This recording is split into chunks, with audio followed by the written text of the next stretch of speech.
barred? Should a precedent be set that no, this is no longer going to be acceptable, this is not acceptable as per rules, but there was just too much leniency allowed? And now that red line is being reascertained, do you think that's the right way to go? Because ultimately, there has to be, for lack of another word, a maryada under which our MPs behave.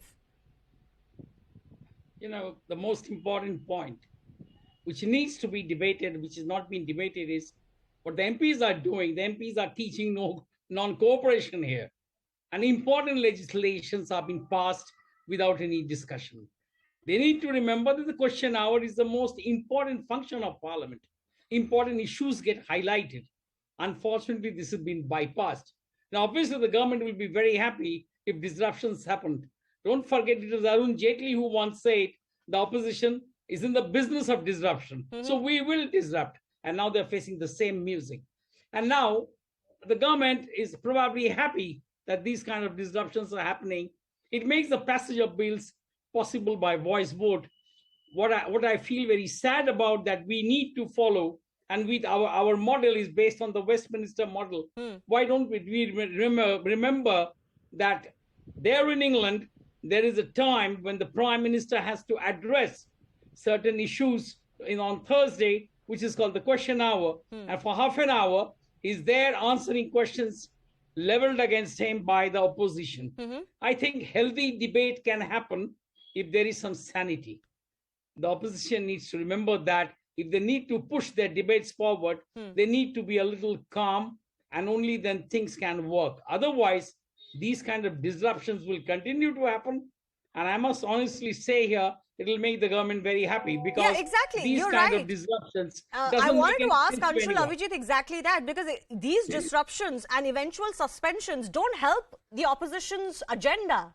You are not able to put the government on the mat. The government gets an EC passage and they can always come out of the house and say, well, we weren't allowed to debate. You're under a huge misconception, Shivani, if you think that if there were no disruptions, if we didn't get our way, if there were absolutely smooth running of the parliament, then this government will allow for discussions. This never happened in the past. No, but Avijit, that's not, Anshul, that's not fair. You see the other bills. No, Anshul, that's not fair. You just have a look at the other bills. I don't have to assume that. We have seen healthy debate happen. And we have seen opposition leaders make their mark. But there has to be some decorum maintained for the situation to come to that.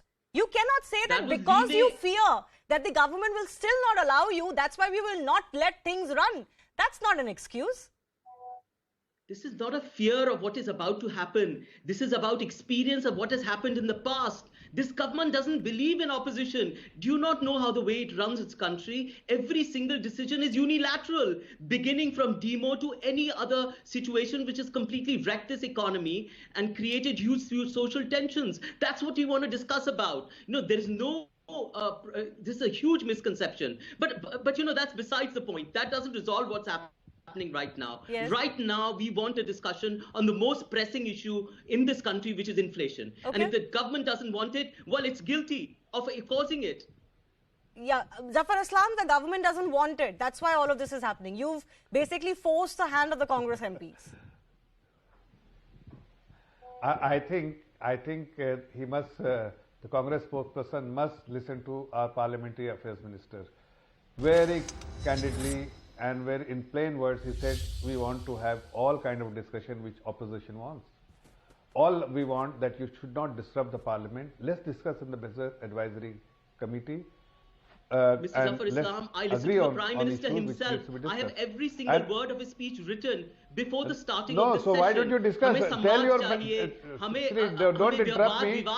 No, please don't interrupt me. All I'm saying that you ask your instead of asking your colleague, junior colleague, or the other parliamentarians to go to the wall and start. They're not going on our behest, Mr. Zafar Islam. Come on. You ask them They're to not discuss like in the Business Advisory Committee and agree on issues.